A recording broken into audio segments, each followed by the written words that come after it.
Queridos, abre a tua Bíblia no livro de Colossenses, a carta que o apóstolo Paulo escreveu à igreja de Colosso, no capítulo 1, a partir do versículo 9. Coloca aí pra gente 9 até o versículo 12. Vamos lá.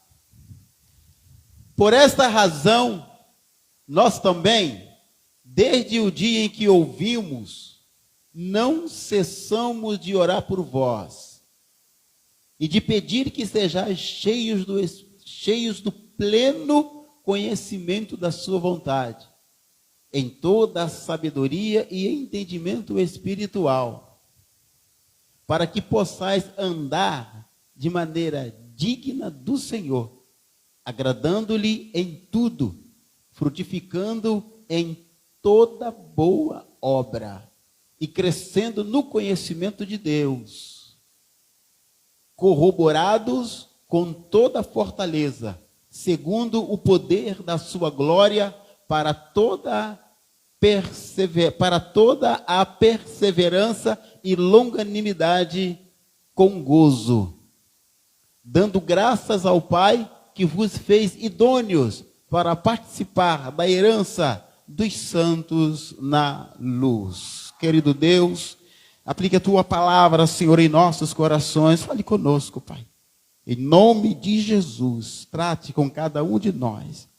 A palavra tua vem de ti, ó Deus, para o coração do teu povo, que possamos nos despertar e entender qual é a boa, a perfeita e agradável vontade de ti para com cada um de nós. Seja conosco, que eu te peço, em nome de Jesus. Amém. Pode sentar, adorando a Deus, glorificando o Senhor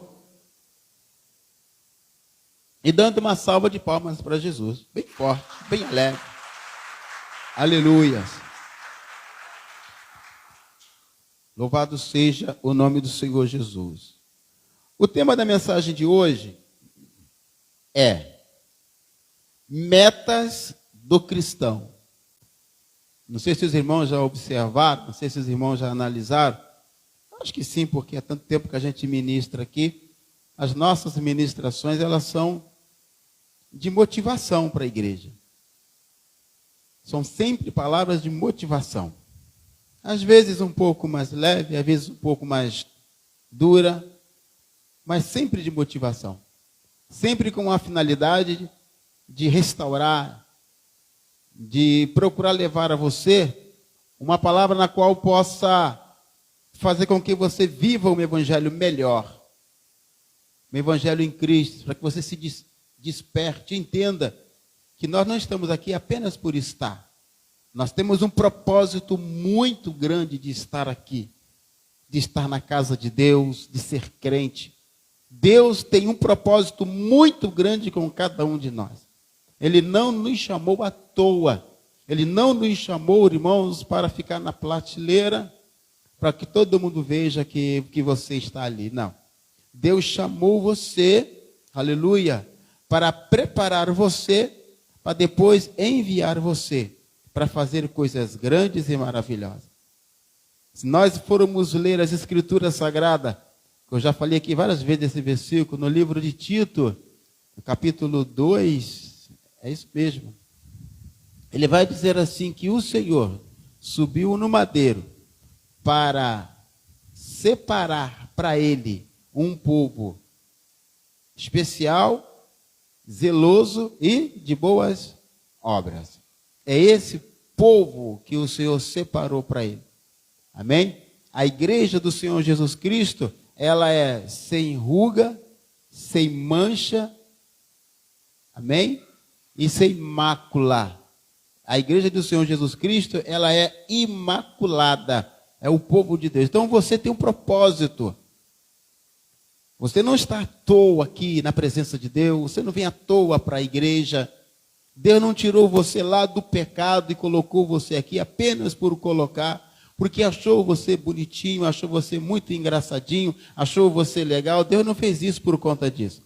Ele fez isso porque Ele tem uma obra a cumprir e viu em você graça do mesmo jeito como Ele viu lá em Gideão. E disse, vai nesta tua força, Gideão, que tu vais libertar Israel das mãos dos medianitas. Ora, Gideão achou que ele não seria capaz de fazer aquilo. E disse, eu sou, a minha tribo é a menor que tem, e eu sou o menor da minha casa. E o Senhor disse, mas é você que eu escolhi. E amém, igreja? E você é um Gideão nas mãos do Senhor. Deus escolheu você. Deus separou você. Deus tem chamado você. Porque Ele viu capacidade em você. Amém, igreja? Aleluia. E quando o pastor vem à frente, ele vem exatamente com essa finalidade de motivar você. E as cartas que o apóstolo Paulo escreveu, tanto às igrejas, quanto às cartas pastorais, ele escreveu no intuito de motivar a igreja ou o pastor. Quando ele escreveu a Filemão, foi para motivar a Filemão. Quando ele escreveu a Tito, foi para motivar Tito. Quando ele escreveu a Timóteo, inclusive para Timóteo, ele escreveu 2 cartas, a primeira e a segunda, com a finalidade de motivar Timóteo, para que ele exercesse com excelência aquele ministério que foi colocado nas mãos dele. Está entendendo, irmãos? Amém? E quanto à igreja de Romanos, de Coríntios, de Gálatas, de Efésios, de Colosso, de Filipenses, de Tessalonicense, não foi diferente. Ele escreveu na finalidade de motivar a igreja num todo, de mostrar a eles a maneira e a forma como eles teriam que servir a Deus para que eles pudessem crescer. E não se tratando da igreja de Colosso, onde está inserido o texto que nós acabamos de ler, aleluia, o apóstolo Paulo viu naquela igreja, irmãos, na igreja de Colosso, uma igreja que estava em progresso, ela estava crescendo, uma igreja idônea, que vocês leram o texto aqui. Paulo viu aquela igreja como uma igreja idônea. E por ele ter visto naquela igreja qualidades, ele vai dizer, como nós lemos aqui, cadê o texto bíblico aqui? 9, está aqui, Por esta razão, nós também, desde o dia em que o ouvimos, quando ele usa essa expressão, desde o dia em que o ouvimos, ou desde o dia em que ouvimos vocês, é porque ele ficou ciente da idoneidade da igreja. Então, desde o dia em que ele soube do progresso da igreja, desde o dia em que ele soube do crescimento, do desenvolvimento da igreja, da idoneidade desta igreja, ele passou, queridos, a orar pelaquela igreja, como ele diz aqui, Por esta razão, nós também, desde o dia em que o ouvimos, não cessamos de orar por vós. Olha o que ele fala, de orar por vós e de pedir que sejais cheio do conhecimento da sua vontade, ou seja, da vontade de Deus.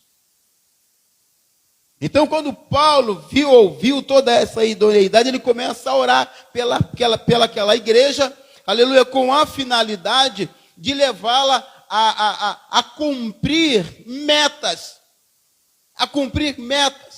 que são metas que todo cristão precisa cumprir.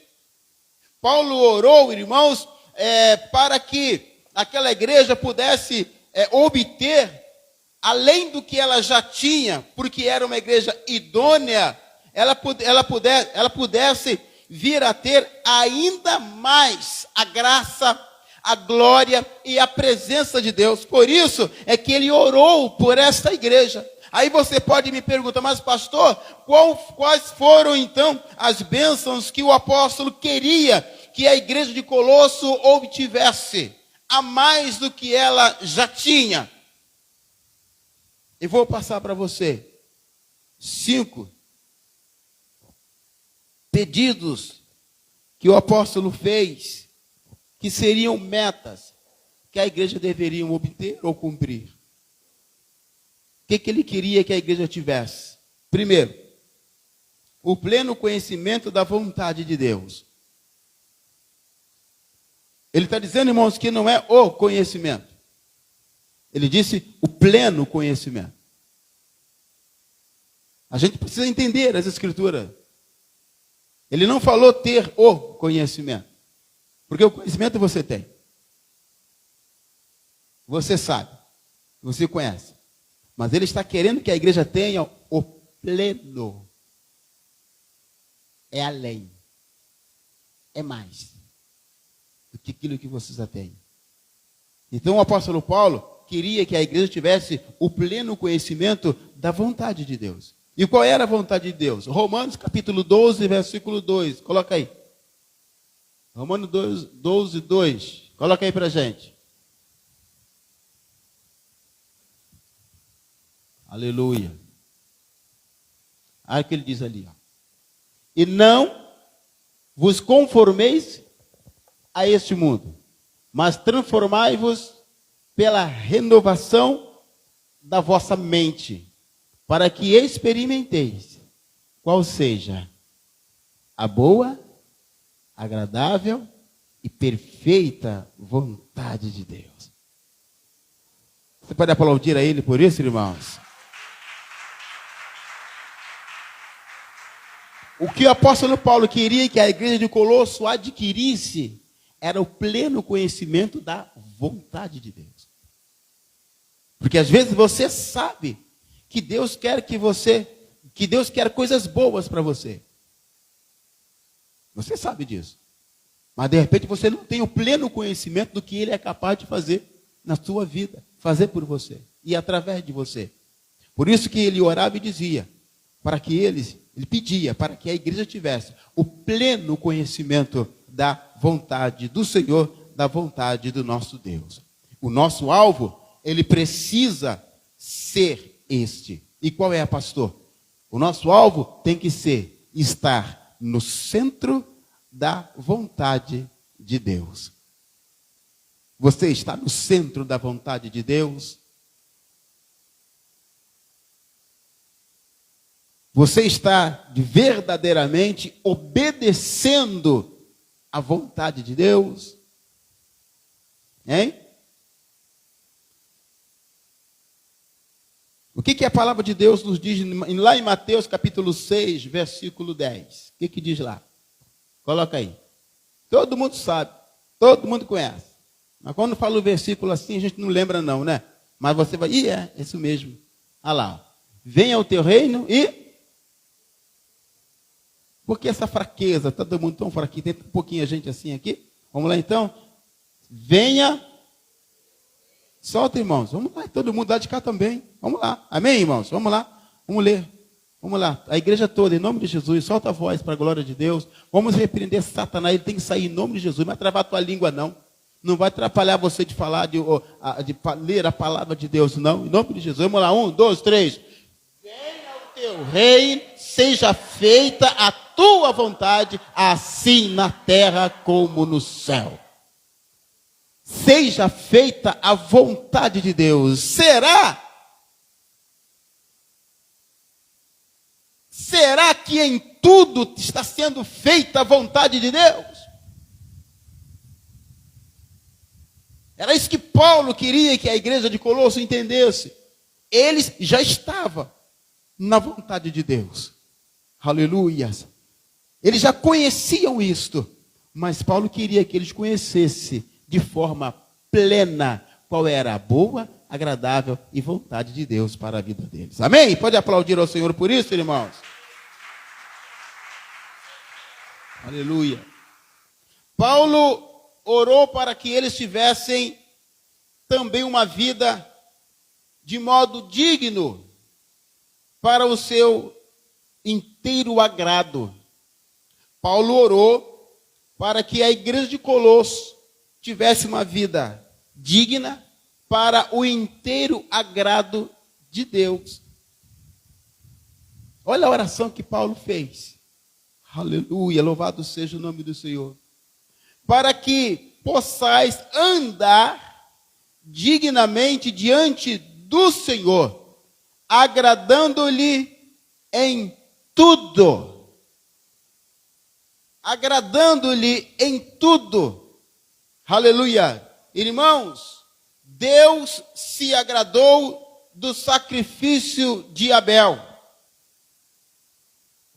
O que Abel fez? Preste atenção nisso. A gente sabe que tanto Abel quanto Caim trabalhavam um na roça, em plantações, o outro com animais. Caim trouxe para Deus o resto, uma oferta não agradável, não do fundo do seu coração. Mas Abel não, ele apresentou a Deus o melhor, o primeiro, as primícias. E por isso, o seu sacrifício agradou ao Senhor.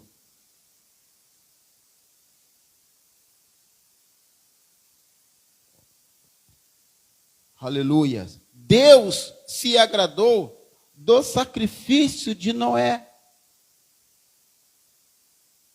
O que Noé fez? Todos nós conhecemos a história da arca. A arca. O Noé obedeceu a Deus, quando Deus falou, construa uma arca, e depois você coloca dentro dela todos os animais, macho e fêmea, que eu vou enviar o dilúvio. Noé obedeceu e construiu a arca. No seco, debochavam-se dele, riam-se dele. Mas ele construiu a arca.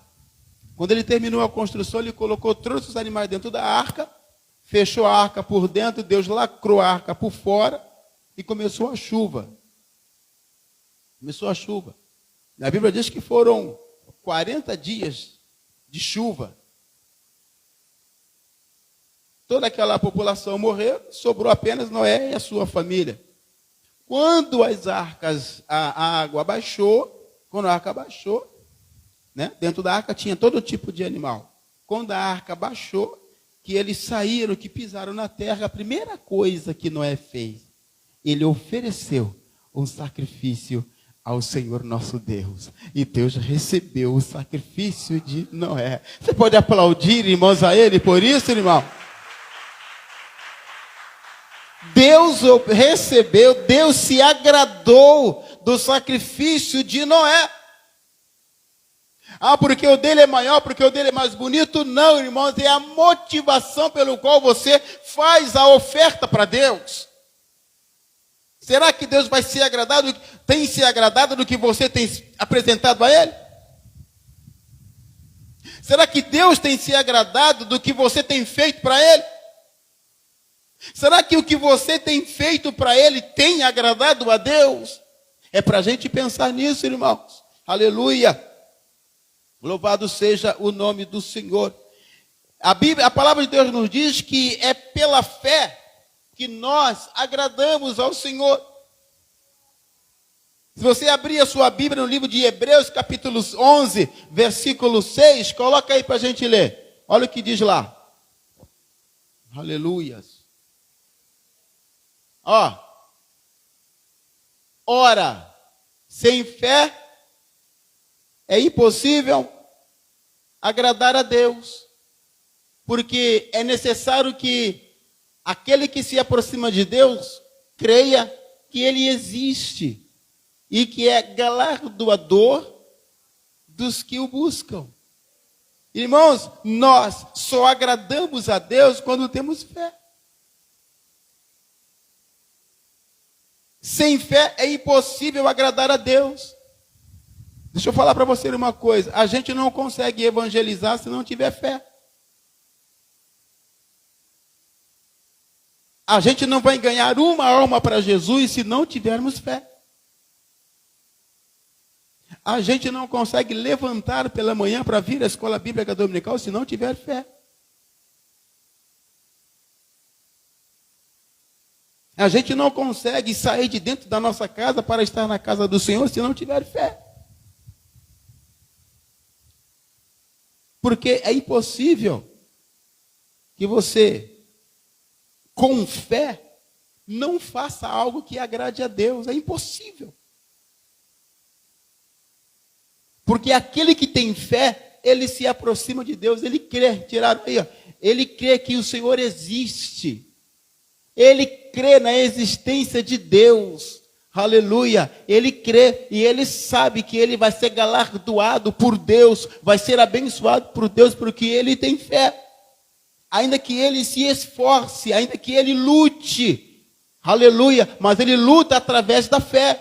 Ele se esforça pela fé. Amém, igreja? Ele vai servir a Deus pela fé. Ele vai agradar a Deus pela fé. Ele vai ofertar ao Senhor pela fé. Ele vai fazer sacrifícios pela fé.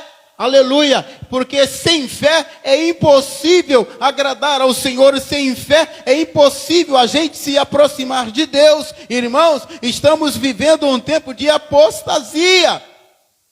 Mas o Senhor nesta noite está tratando de uma forma muito especial o teu coração, você que está aqui nesta noite, e até mesmo quem está assistindo-nos pelo vídeo lá, pelas redes sociais, pelo Instagram, pelo YouTube.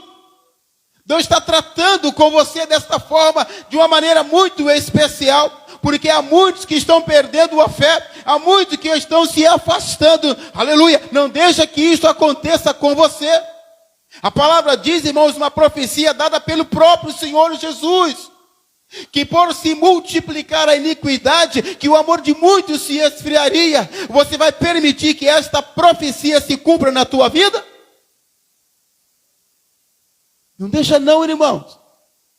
Levante a tua cabeça, sacode a poeira, dê a volta por cima e diga: eis-me aqui, Senhor, eu quero te agradar, Deus. Eu quero oferecer o meu melhor para ti, o meu melhor louvor, a minha melhor adoração. Eu quero estar sendo o primeiro, eu quero dar a ti, ó Deus, as minhas primícias. Seja em tudo, Senhor. Eu quero dar a ti, eu quero ser o primeiro a chegar na escola dominical. Eu quero ser o primeiro a chegar nos cultos à noite. Eu quero ser o primeiro a abrir a boca para glorificar e exaltar o teu nome, Senhor. Eu quero ser o primeiro a apresentar a ti o melhor louvor, a minha melhor adoração. Fala isso para ele, irmãos.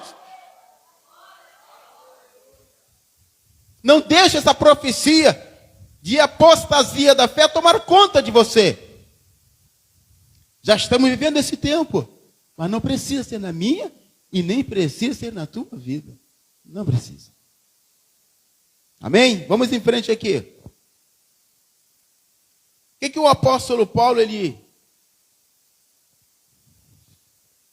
orou, pedindo a Deus pela igreja de Colosso?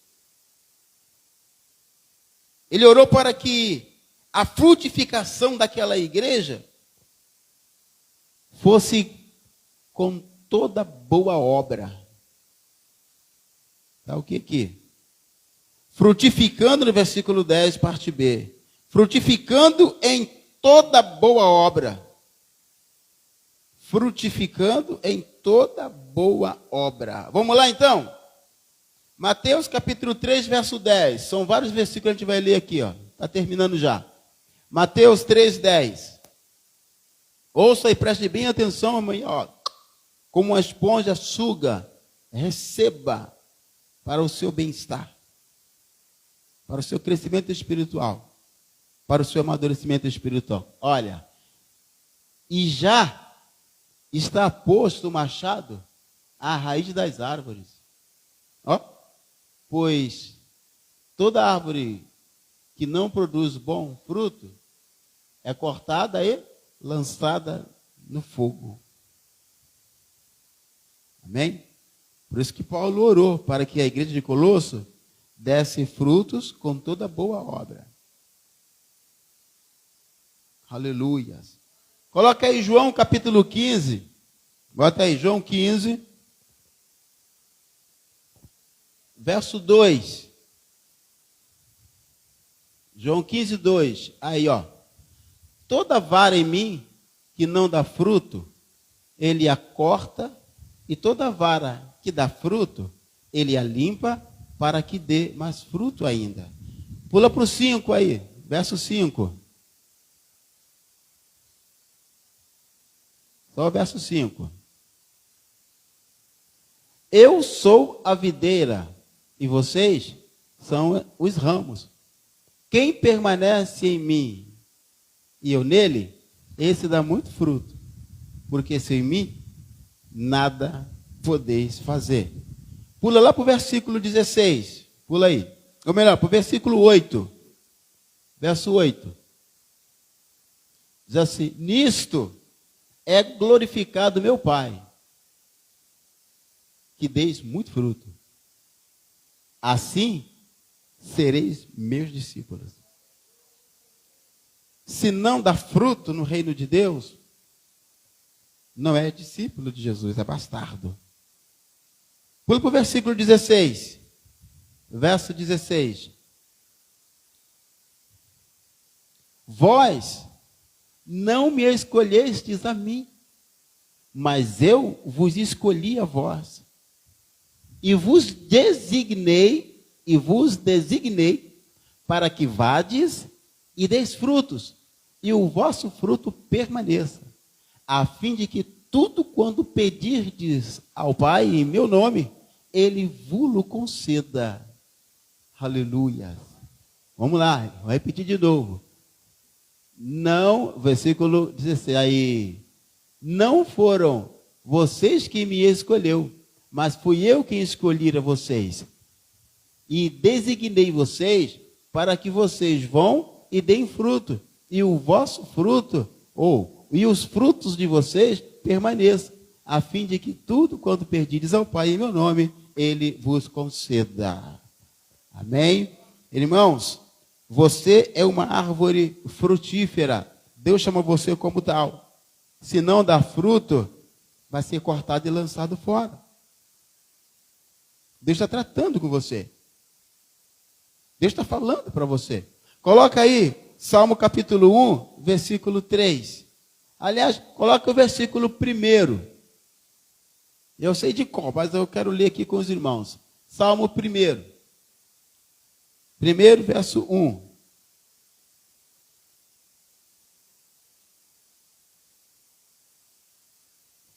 Amém? Diz assim: bem-aventurado o homem que não anda segundo o conselho dos ímpios, nem se detém no caminho dos pecadores, nem se assenta na roda dos escarnecedores. Antes tem o seu prazer na lei do Senhor, e na sua lei medita de dia e de noite. Pois, aí está, hein? Pois será como árvore plantada junto às correntes de águas, a qual dá o seu fruto na estação própria, e cuja folha não cai. Esse final aqui, irmãos, aqui é forte. É forte. E tudo quanto fizer, vai prosperar. Tudo quanto você fizer, vai prosperar. Ah, mas na minha vida não acontece nada. Ah, mas eu não vejo nada. Está tudo dando tudo de ponta cabeça, está tudo errado. Pois é. É porque não está debaixo do querer e da vontade de Deus. Porque se entrar debaixo do querer e debaixo da vontade de Deus, pode ter certeza, você será como árvore plantada junto ao ribeiro de água, que no devido tempo vai dar o seu fruto. As suas folhas nunca vão murchar e tudo quanto você fizer vai prosperar. Você pode aplaudir ao Senhor por isso, igreja? Tudo quanto você fizer. Ah, pastor, então eu vou ficar rico? Não sei. Ah, pastor, então se eu fizer isso eu vou ficar milionário? Não sei. Mas uma coisa eu tenho certeza: a tua vida será uma vida de bênção. A tua vida será uma vida de prazer. A tua vida será uma vida de alegria, mesmo não tendo dinheiro, mesmo não sendo rico, né? Mesmo não tendo um carro do ano. Isso aí não é fundamental nem importante para Deus. O que Deus quer é ver você feliz, é ver você produzindo, é ver você trabalhando para Ele, servindo a Ele. Aleluia. E nunca vai te faltar nada. Nunca vai faltar nada no teu celeiro, o teu salário vai, irmãos, prosperar. Aleluia, ele vai aumentar de forma que você não vai nem entender, porque Deus faz. Tem gente que ganha milhões e milhões e tem que roubar, e roubar muito, roubar cada vez mais, para que os milhões dele não acabem. Aí você com um salário, oh meu Deus do céu, mas é tão pouquinho, o Senhor faz prosperar, porque Ele é Deus, irmãos. Depende de você, da tua fé, da sua produção, do que você faz, como você se posiciona diante dele. Porque tu é árvore. Se não frutificar, ele vai cortar e lançar fora. Mas se você frutifica, ele vai limpar você, para que você dê mais fruto ainda. Aplaudam a ele, igreja, e digam glória a Deus. Pula lá para o Salmo 92, Salmos 92, versículo 12 ao 14. Salmo 92. Oh, Jesus. Graças a Deus. Olha que coisa linda esse versículo. Olha que palavra linda. Olha só. Ó. O justo, ou melhor, os justos florescerão como a palmeira. Coisa linda, hein? Crescerão como o cedro no Líbano. Ao 3. Estão plantados na casa do Senhor. Oh, que maravilha. Florescerão nos atos do nosso Deus. Vamos lá, irmãos. Na velhice ainda darão frutos, serão viçosos e florescentes. Aplaudam a Ele por isso. Oh, glória a Deus. É isso que acontece contigo, varão. É isso que vai acontecer com você, varoa. Aleluia. Louvado seja o nome do Senhor. Na velhice ainda vão dar fruto, porque você cresce dentro da casa do Senhor, você cresce nos átrios do Senhor, e no tempo certo tu vai frutificar. O tempo vai passar, mas a tua força continuará, e você será uma bênção nas mãos do Senhor. Aleluia. Diga para o teu irmão, dá uma catucada nele, bonita, gostosa, uma catucada mesmo, pergunta para ele, você está entendendo isso aí? É o que Deus tem para você. Fala para ele isso aí, em nome de Jesus. Vamos em frente. Coloca aí Efésios 2:10. Pessoal, lá está craque, hein? Está rapidinho. Efésios 2:10. Oh, que maravilha. Ah. Sabe por quê? Porque somos feitura sua, criados em Cristo Jesus. Para quê, irmãos? Para boas obras. Para boas obras. Coisa linda. As quais Deus antes preparou para quê? Para que andássemos nela. Andar em boas obras, obras maravilhosas. Deus chamou você para isto, aleluia, para as boas obras, nas quais você vai andar nela. A tua vida, irmãos, é sobre as boas obras, boas ações, servir bem ao Senhor. Dê uma salva de palmas, mais uma vez, para Jesus. Meu Deus do céu. O que o apóstolo Paulo orou? Pediu, para a igreja de Colosso. Ele pediu, irmão, crescimento no pleno conhecimento de Deus. Olha o que ele fala aqui, mais embaixo aqui, ó. Agradando-lhe em tudo, frutificando em toda boa obra e crescendo no conhecimento de Deus. Vamos lá, Efésios capítulo 4, versículo 13. Você conhece Deus? Você conhece Deus mesmo? Não precisa responder, não. Só fica pensando. Olha para mim assim mesmo, desse jeitinho que vocês estão olhando aí. Você conhece Deus? Cadê Efésios 4:13? Está lá. Até que todos cheguemos à unidade da fé e do pleno conhecimento do Filho de Deus. Olha bem, irmãos. O texto ali é muito claro. Ele fala pleno conhecimento. Pleno conhecimento do Filho de Deus. Ao estado de homem feito, à medida da estatura da plenitude de Cristo. Sabe para quem que é isso aqui, irmãos? Não tirei não. Sabe para quem que é isso aqui? É para mim, é para você. É para mim e para você. É para o crente. Ó, até que todos quem? Todos nós. O salvo, o justo do Senhor Jesus Cristo, é claro. Amém? Até que todos cheguemos à unidade da fé e do pleno conhecimento do Filho de Deus. Do Filho de Deus. Ao estado de homem feito, homem pronto, a estatura da plenitude de Cristo. Nós vamos ser, sabe, igual a quem? Igual a Jesus. Vamos ser igual a Jesus, irmãos. Igualzinho a Ele. Pastor, nós sermos igual a Jesus? Claro que é. Está escrito nas Escrituras Sagradas, pois a Bíblia não nos ensina que nós faríamos obras iguais a dele e até maiores. Ora, que coisa linda. Quem? Você, eu. Mas para isso temos que andar na plenitude do conhecimento de Cristo. Aleluia. E como é que nós vamos conhecer Deus? Através de Jesus Cristo. Amém, igreja? A palavra de Deus nos ensina, irmãos, que nós fomos criados, preste atenção, né? Nós fomos feitos à imagem e à semelhança de Deus. Entretanto, quando o pecado entrou, nós perdemos, irmãos, a semelhança e ficamos só com a imagem. Só com a imagem. Mas com o sacrifício de Jesus Cristo e com o que ele fez por nós lá na cruz do Calvário, escuta bem o que João, no capítulo 3, versículo 2, fala para nós. Coloca aí, João 3, 2, 1 João, 1 João, capítulo 3, versículo 2. Coloca aí para a gente ver aí. Olha o que ele fala para nós aqui, ó. Olha lá, vamos lá. Amados, agora somos filhos de Deus. Presta atenção, agora, porque nós não éramos. Amém, igreja? Mas agora somos filhos de Deus. E ainda não é manifesto o que havemos de ser. Mas sabemos que, quando ele se manifestar, seremos o que, irmãos? A ele, porque assim como é, o veremos. Amém? Aplauda ao Senhor por isso, irmãos.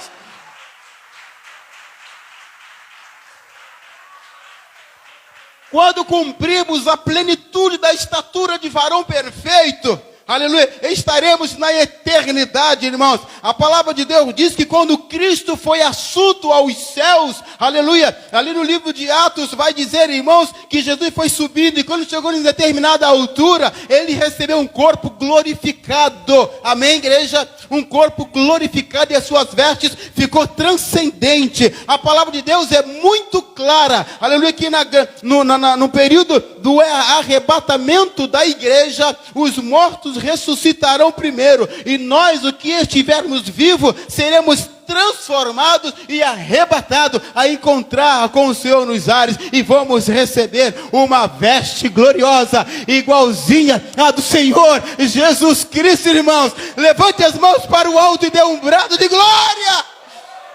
Aleluia! Dê um brado de glória para o Senhor, porque é assim que você vai ser. É para você, é para nós, irmãos. Então nós não podemos perder tempo, olha, nos prendendo com as coisas deste mundo. Paulo fala sobre esse assunto, irmãos. Quantos estão se prendendo a detalhe, a pequenas coisas, deixando de servir ao Senhor, deixando de adorar a Deus, por causa de probleminha aqui, probleminha ali. Fulano falou uma coisinha aqui, e fulano falou uma coisinha ali. Você fica se afastando de Deus, você passa a seguir a Jesus de longe, irmãos. Não façam isso, irmãos. Venham, entram por essas portas aqui, ó, com ação de graça, com o coração aberto, em adoração ao Senhor, porque foi Ele que na cruz do Calvário não hesitou, mas entregou a sua própria vida para poder salvar a tua. Você vai ter, irmãos, um corpo glorificado igualzinho ao de Jesus. Igualzinho ao de Jesus. Parede não vai segurar você. Igualzinho. Lembra quando ele entrou depois que ele morreu? E ele ressuscitou. Ele entrou onde estavam os apóstolos e as portas estavam tudo fechadas. É assim que vai ser o seu corpo também. Já pensou nisso?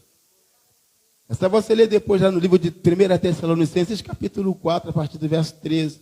Está lá. Amém? Vamos terminar aqui, irmãos.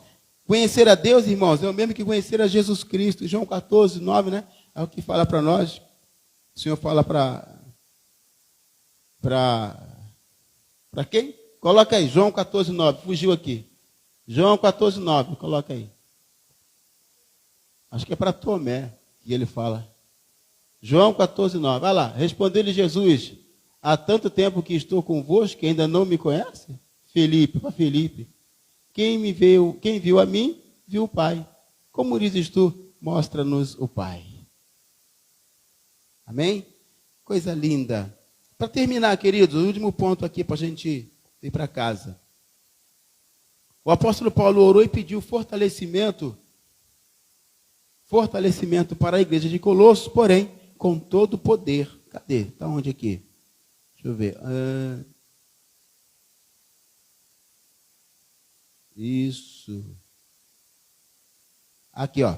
Corroborados em toda a fortaleza segundo a força da sua glória, e em toda a paciência e longanimidade, com alegria. Ele orou para que a igreja de Colosso tivesse, amém? Essa condição, esse poder e essa força.